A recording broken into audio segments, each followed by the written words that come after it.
જિલ્લાનું સુકાન મારા હાથમાં હોય ત્યારે ઇતર સમાજ પણ આ વખતે જ્ઞાનીબેનને જંગી બહુમતીથી જીતાડે એવી પણ આ ફોરણા ગામના આ મંચ ઉપરથી આપ સૌને આહવાન કરું છું।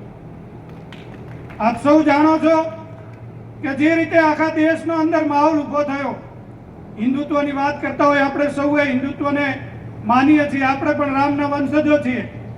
કોઈ આડાવળી વાતો કરશે આ ગામની અંદર પણ આવશે।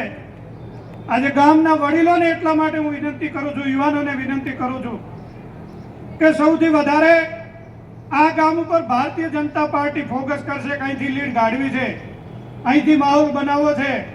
એટલે વાતાવરણ આખા જિલ્લાની અંદર પણ બને કે જો જિલ્લા કોંગ્રેસના પ્રમુખના ગામમાં પણ ભાજપ આગળ છે।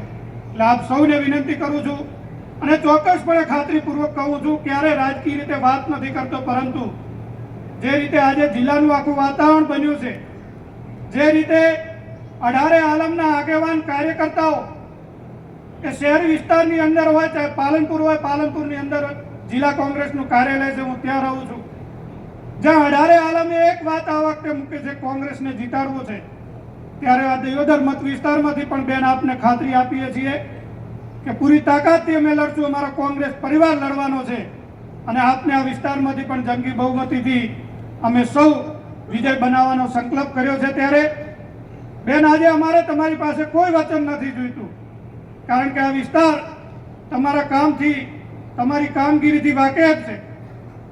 બેને વચ્ચે વાત કરી કે હિન્દુ ધર્મની વાત આવતી હોય, સૌથી પહેલા ચાળવા મુકામે ભાગવત કથાથી બેને ખૂબ સારી વાત કરી કે જો સંસદમાં ચૂંટાઈને જઈશ અને સંસદમાં પહેલો મારો પ્રશ્ન એ ગાય માતાને રાષ્ટ્રીય ગાય માતા જાહેર કરો અને ગૌહત્યા પ્રત્યેનો પ્રતિબંધ કાયદો લાવવાની વાત પણ આપણા બેન શ્રી જ્ઞાનીબેને કરી છે।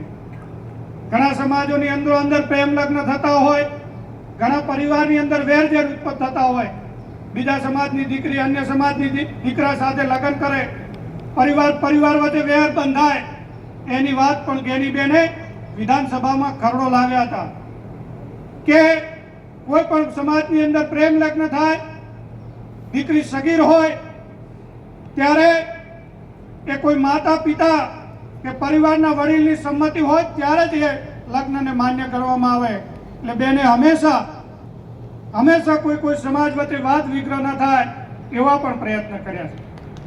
ઘણા બધા કહેતા હશે કે જ્ઞાનીબેન ઠાકોર સમાજના આગેવાન છે, આપને હું કહી શકું એવા અનેક દાખલાઓ છે।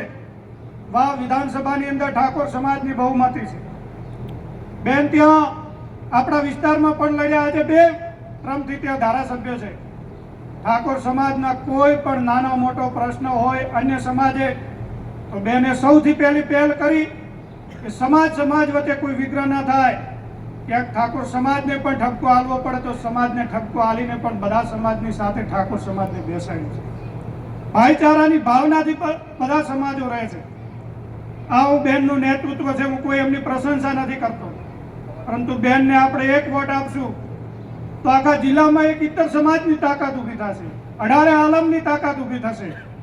ત્યારે વિશેષ ન વાત કરતા 7મી તારીખે મતદાન છે, હાથના પંજાના નિશાન ઉપર આપ સૌ બટન દબાવજો। 15મી તારીખે આપણે સૌ વિશાળ સંખ્યામાં પાલનપુર મુકામે ભેગા થઈ જ્ઞાનીબેનનું ફોર્મ ભરાવવાનું છે, એટલે અહીંથી પણ વિશાળ સંખ્યામાં લોકો જાય, આપણે સૌ હાજરી આપીએ એવી પણ આપ સૌને વિનંતી।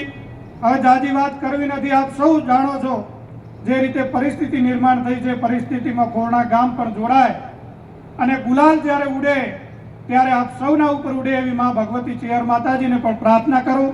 આપ સૌનો ખૂબ ખૂબ આભાર, ધન્યવાદ।